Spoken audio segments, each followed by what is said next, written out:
E ele dizia: se me amais, guardareis os meus mandamentos. Depois de ter dito no versículo 1 do capítulo 14, credes em Deus, crede também em mim. Sempre retornamos para este verso. A fé no Deus Todo-Poderoso era reclamada por Cristo para que fosse depositada nele também, sendo ele a encarnação do próprio Deus, a encarnação do Verbo. E há pouco, não muitos minutos atrás, nós lemos em Deuteronômio capítulo 6, uma série de ordens do Senhor. Ordens relacionadas a cada momento da vida. A tua vida toda. A tua vida como solteiro, como casado, como pai de filhos, como avô. A tua vida em casa, a tua vida no caminho, a tua vida no trabalho. A tua vida em qualquer instância. A tua vida seja: amarás o Senhor teu Deus de todo o teu coração, de toda a tua força, de todo o teu entendimento. E no Novo Testamento nós temos o Senhor ouvindo respostas e dando respostas a pessoas com esse mesmo teor. E como a resposta era abrangente quanto a mais porções da lei, ele dizia: amarás, pois, o Senhor teu Deus de todo o teu coração, de toda a tua alma, de toda a tua força e de todo o teu entendimento. O amor a Deus. O amor que nesse púlpito aprendi anos atrás com o missionário João que nos visitava, que é o amor café. E você, espero, guarde isso. Coração, alma, força, entendimento. Café. Por que ele dizia isso? Por que se me amais, guardareis os meus mandamentos? Porque ele está trazendo para si o mandamento básico da vida cristã a partir do amor a Deus. E se cremos em Deus, devemos crer em Cristo Jesus. Se cremos em Cristo Jesus, deve ser a semelhança do que fazemos com Deus. Amando-o. Obedecendo-o. Esta é a norma do Antigo Testamento. É a norma do Novo. No Antigo Testamento, irmãos, houve um pequeno grupo espalhado em meio ao povo de Israel e até fora do povo de Israel, mas pequeno. Esse pequeno grupo que entendeu que era preciso crer no Senhor, à semelhança do que fez Abraão, que creu no Senhor e isto lhe foi imputado para justiça. Que crendo no Senhor, passou a perceber que isto os conduzia a amar ao Senhor. E que amando ao Senhor, vivendo no Senhor, desfrutando do Senhor, eles passavam a ter de maneira crescente a bênção de obedecer ao Senhor. Eu já lhes disse aqui, mas não custa repetir, Abraão foi chamado de Ur dos Caldeus, na verdade de Harã, onde estava com seu pai, e foi chamado de lá ainda incipiente na sua fé, irmãos, ainda pequenino na sua fé, e seguiu viagem, seguiu o seu caminho até o Egito, e no seu caminho para o Egito passou por Canaã. Era a rota da sua viagem, mas quando chegou em Canaã, o Senhor lhe disse: é aqui a terra que eu lhe darei. Abraão ergueu um altar, adorou a Deus por isso, mas não se tornou um homem absolutamente santo e obediente a partir de então. O Senhor trabalhou a vida de Abraão. E nós podemos contar do capítulo 12 de Gênesis ao capítulo 22 de Gênesis a maturidade que o Senhor foi concedendo a Abraão, a santificação daquela vida, até que em 22 ele, compreendendo mais o Senhor, crendo sempre no Senhor, amando o Senhor, recebe a ordem de sacrificar o seu filho e ele obedece. Crer, amar, obedecer. Mas na história de Israel, como eu disse há pouco, não eram muitos os que tinham isso em seu coração.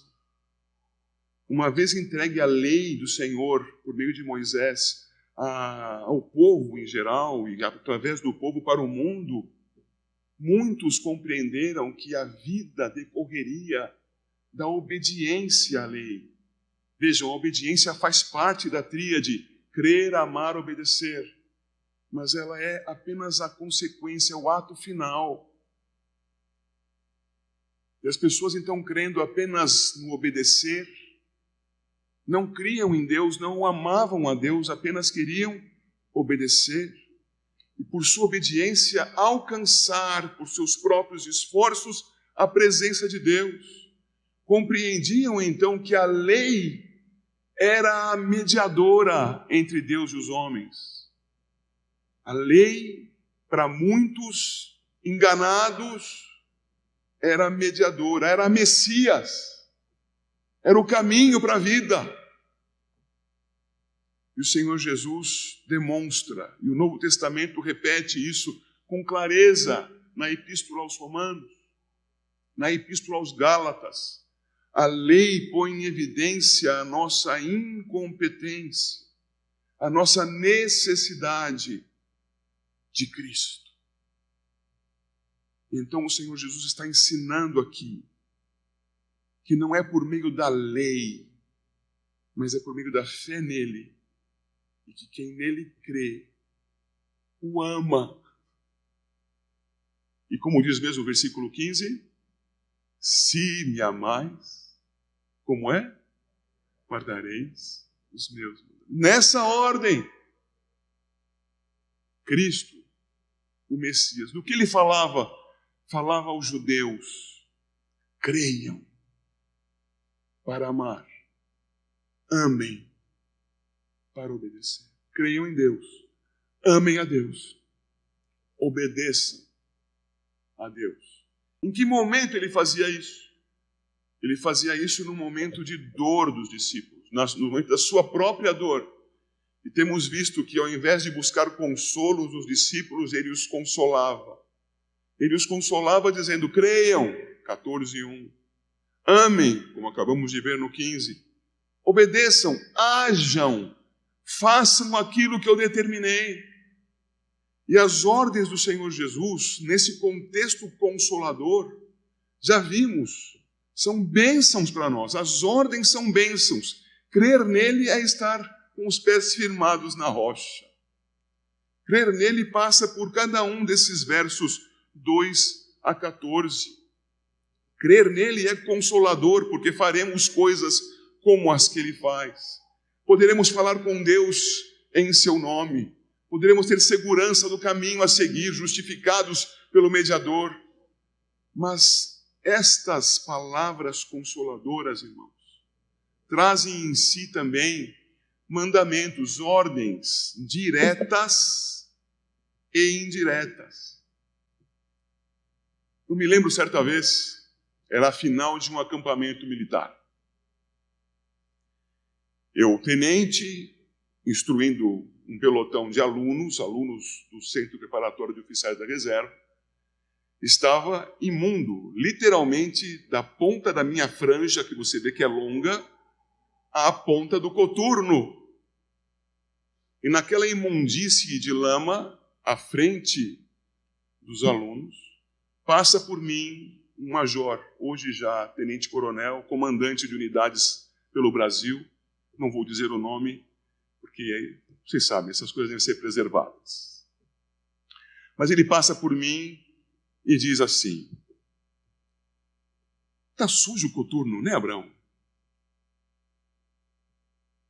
Passa uma vez, diz isso para mim. Eu, sim senhor major, está sujo. 5 minutos, 10 depois, ele passa novamente e olha para mim e diz: está sujo o coturno, né, Abraão? Irmãos, ele estava fazendo uma observação que era uma ordem indireta. Ele estava me dizendo: limpe e engraxe o seu coturno e dê exemplo para os seus comandados, tenente. Nosso Senhor Jesus, no texto que temos aqui de 14, 1 a 14 e 15, evidentemente, como seu fecho, está nos dando ordens diretas e indiretas, ordens que vêm por meio de palavras consoladoras. A primeira ordem que ele nos dá é direta. Veja, é um consolo para nós sabermos que podemos crer no Pai e crer no Filho. Mas é uma ordem. Crentes, creiam firmemente no Pai e no Filho. Crentes, não desconfiem de um por ser na sua mente, na mente de algum ímpio fora desta casa. Não desconfiem de um por acharem que ele seja menor do que o outro.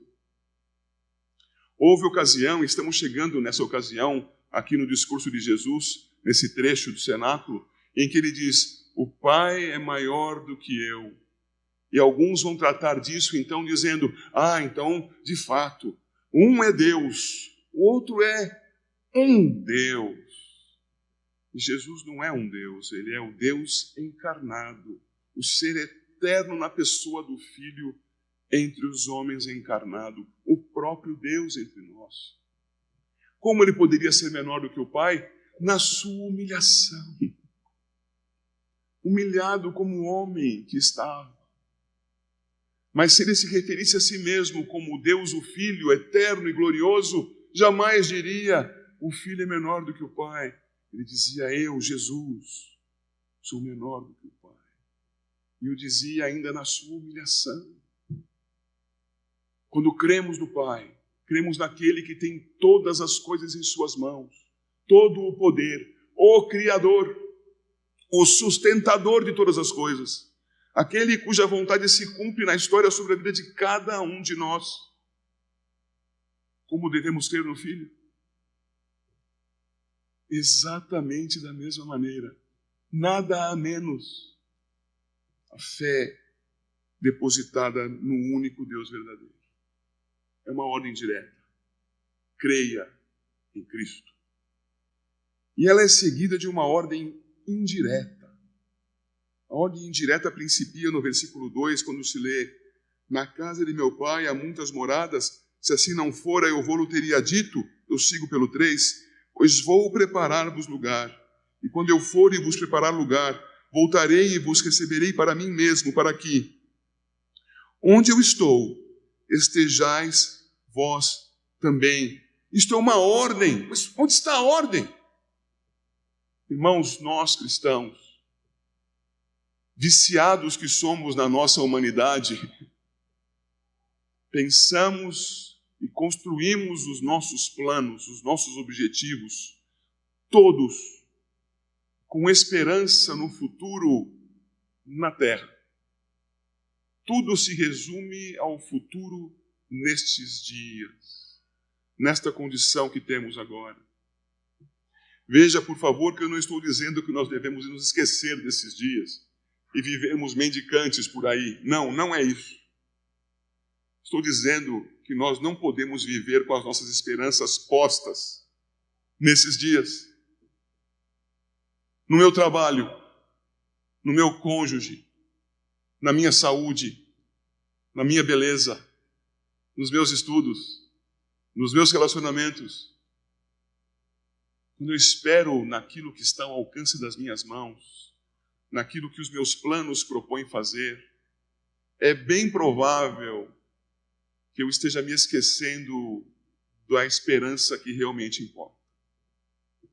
Os discípulos estavam aflitos, porque estavam vendo que Jesus Cristo caminhava para a morte. E o Senhor Jesus os consola dizendo, há mais do que isto aqui para vocês. Eu os consolo com a esperança da vida eterna, na morada eterna na presença do Pai, em paz, com descanso.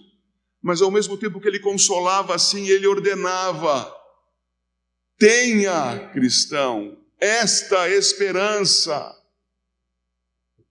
Viva os teus dias com a esperança celeste. Não é apenas alguma coisa que nos conforta, é alguma coisa que também nos motiva adiante por meio de uma ordem implícita. Então obedeçamos. Se me amais, guardareis os meus mandamentos. Vamos levantar o nosso foco da horizontal para a vertical. Das coisas da terra e do tempo para aquilo que é eterno, aquilo que está diante do Senhor para todo sempre. É uma ordem. Nosso Senhor Jesus também dá uma outra ordem aqui, que é implícita. Começa no 4 ao mencionar: vós sabeis o caminho para onde vou.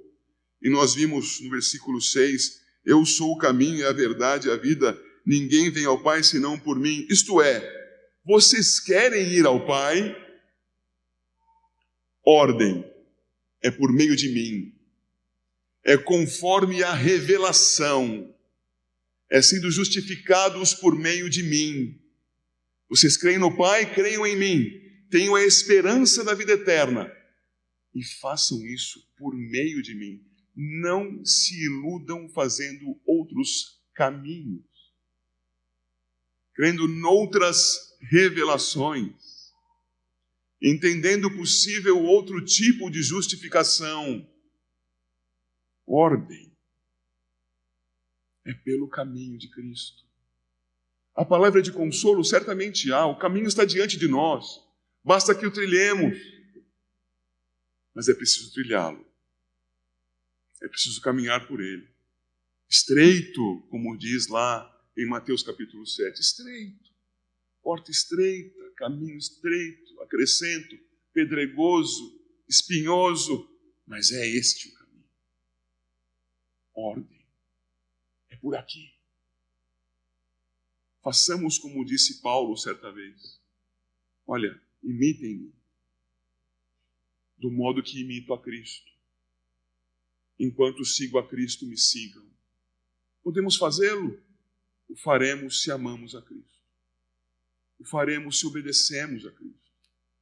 O faremos se seguimos, portanto, a Cristo. E poderemos trazer outros atrás de nós. Seguir pelo caminho é uma ordem, irmãos. Não se acomodem, então. Você já viu alguém seguir por um caminho assentado, tranquilamente, olhando para aquilo que está ao seu redor, sem que realmente progrida nesse caminho? Ah, já sei, alguém vai dizer, não, se eu for sentado num carro, pronto, não preciso de esforço nenhum, vou de passageiro. Ok, mas eu estou me referindo a progredir no caminho, permanecendo no ponto inicial dele. Se é uma ordem para que você caminhe, progrida, avance. Se me amais, obedecereis, guardareis os meus mandamentos. O versículo 12 traz aquele ensinamento que nós discutimos recentemente, muito complexo, muito complicado, mas que creio que a igreja já tenha entendido. Nós, como pecadores que somos, nós, alcançados pela graça, somos capacitados pelo Senhor para fazer algo que era absolutamente impossível. E o que era mesmo? Obedecer. Fazer aquilo que o Senhor Jesus Cristo fez a vida toda. Honrar a Deus, amar a Deus. Crer, amar, obedecer. Por que as nossas obras seriam maiores que as de Cristo? Porque Ele, santo e sem pecado, o fazia no poder do Espírito e o fazia de um modo certamente menos difícil do que para nós. E eu lhes digo menos difícil porque Jesus Cristo não nasceu portador do pecado de Adão como nós. E o Senhor Jesus, debaixo de toda sorte de tentação, não nasceu pecador e por isso pecando. Não nasceu pecador e por isso pecando. Nós nascemos pecadores, Romanos 5,12. Nascemos pecadores e por isso pecamos. E pecamos, e pecamos, e pecamos. Mas redimidos, o Senhor nos capacita a fazermos as obras de Cristo e outras maiores, porque justificados, santificados, caminhamos para a honra do Senhor, coisa que nos era impossível fazer. Mas isto não é apenas consolo, isto é ordem. Irmãos, convertidos por Cristo Jesus, crentes nele, amando ao Senhor, nos empenharemos por fazer coisas que o honrem. Nos dedicaremos a fazer aquilo que ele fez. Não será uma opção de vida, não será uma alternativa, não será um momento em que você, iluminado, dirá: acho que agora posso. Não, é uma ordem para ser cumprida, fazer aquilo que ele fez e coisas ainda maiores. É uma ordem implícita. Estamos dispostos a obedecê-lo, a guardar os seus mandamentos? A pergunta que vem é: amamos o Senhor a este ponto? Fazer as obras que ele fez e orar com um motivo verdadeiro e máximo. Na verdade, viver com este motivo verdadeiro e máximo. Guarde aquelas orações para nunca proclamá-las, do tipo Palmeiras e Corinthians: Senhor, abençoa o Palmeiras, faz com que ganhe do Corinthians. Ou o contrário. O que é isso, irmão? Aquelas orações: Senhor, tem misericórdia de mim, apesar de eu estar caminhando no meu pecado, sustenta-me no meu emprego. Irmão, que oração é essa? Aquelas orações, irmãos, que em nada honram a Deus. Aquelas orações que desafiam o Senhor a reter a sua ira, ao invés de liberá-la sobre nós, porque orações pecaminosas. E há orações que parecem ser extremamente piedosas, que já exemplifiquei para a igreja e repito agora. Pai, nosso Deus, salva o mundo todo, Senhor. Dá a tua graça sobre todos, salva todos, Senhor. Ora, mas se a palavra de Deus diz que não será assim, que ele morreu pelo seu povo, que os demais serão infernalmente apenados, como posso pedir algo desta maneira ao Senhor? Qual deve ser a nossa oração? Nossa oração deve ter como objetivo final e último glorificar a Deus com o que lhe pedimos, com o que lhe agradecemos, com o que lhe apresentamos. Senhor, entendo que isto seja para o meu bem. Se é, Senhor Deus, que seja assim para a tua glória. Senhor, se não, tira-me destas questões e que assim o Senhor seja glorificado. Senhor, quer eu viva, quer eu morra, que o seu nome seja glorificado, que o Senhor seja servido. Irmãos, esta é uma ordem implícita do Senhor, que nos consola dizendo: orem em meu nome. A sua oração será ouvida, mas também ordena: orem para a glória do Pai. É preciso que nós sejamos prudentes e honremos a Deus, inclusive com a nossa oração. Olhe lá, crer no Pai e no Filho, esperar pelo céu, seguir pelo caminho, fazer as obras dele, glorificá-lo, bênçãos para nós, ordens para nós. Se me amais, guardareis os meus mandamentos. Mas, queridos irmãos, quem é que obedece ao Senhor? O versículo 15 tem a resposta, e é fácil de você responder. Já está saltando da tua boca aí. Quem é que vai guardar os mandamentos do Senhor? E então a pergunta seguinte é: por que não guardamos os mandamentos do Senhor?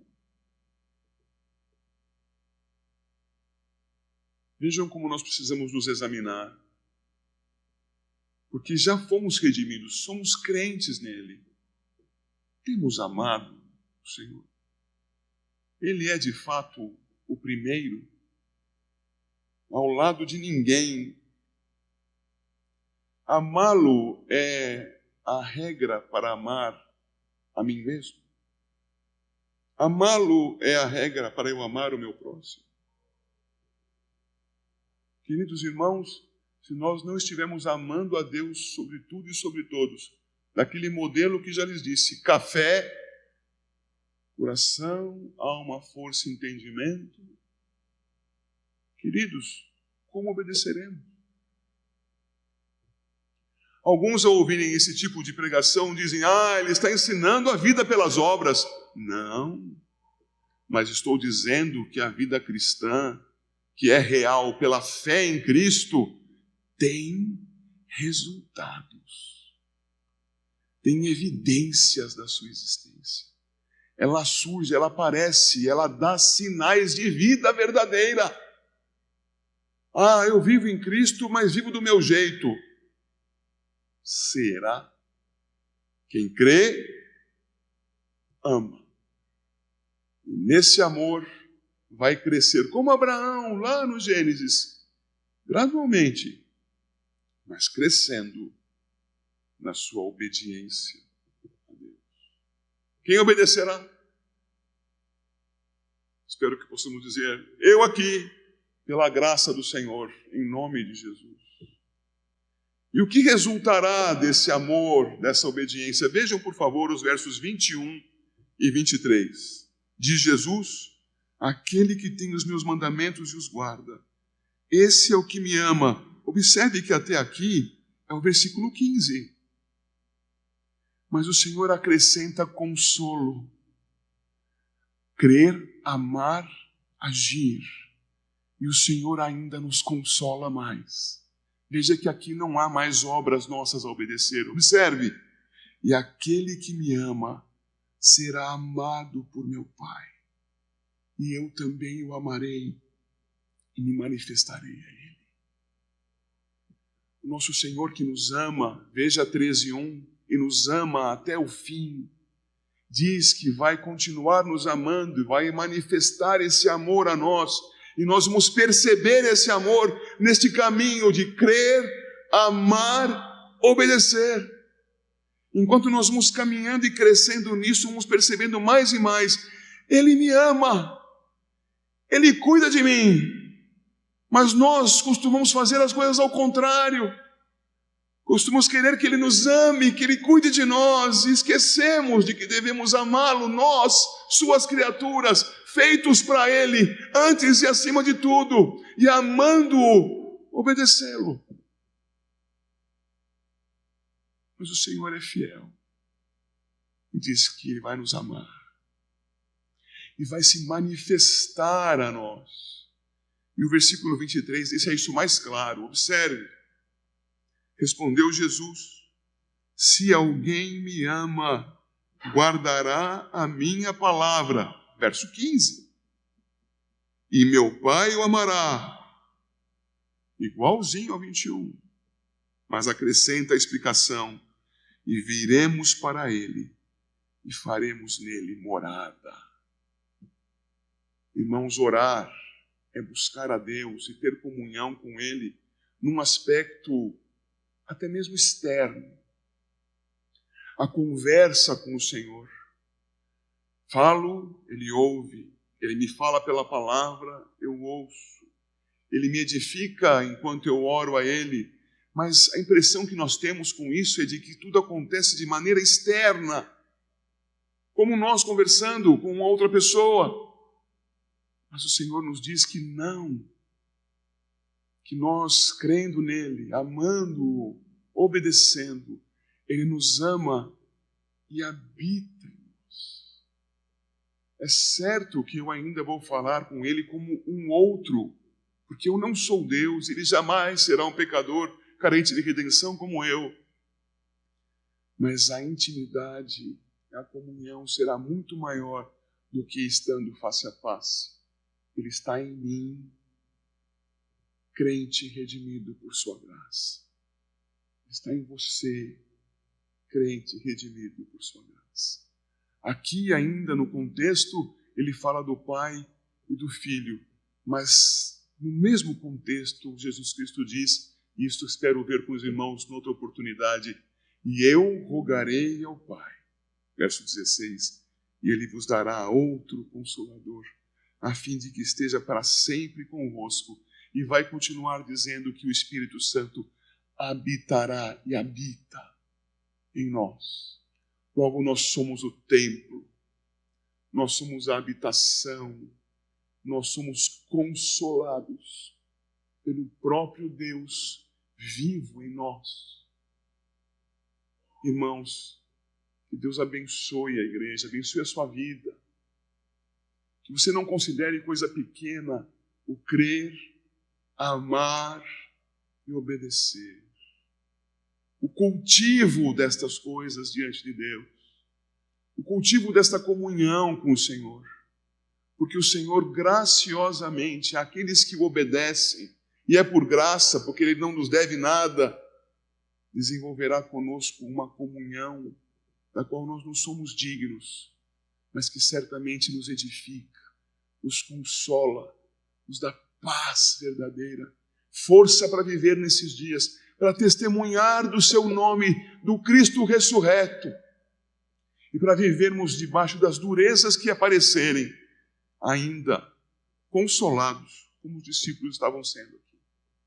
Que resultará então disso tudo? Consolo. E que assim seja então a sua vida de relação com Deus. Em nome de Jesus.